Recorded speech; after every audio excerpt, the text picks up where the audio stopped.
This is Antonino and he's doing scacciata.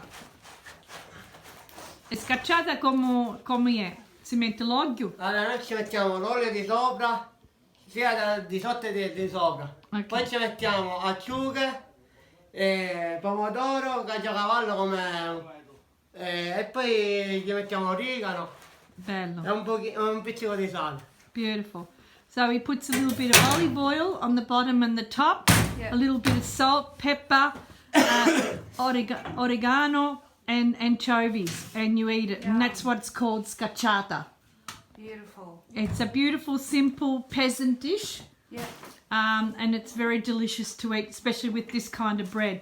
If you can see, it's really, really soft and edible and very, very delicious.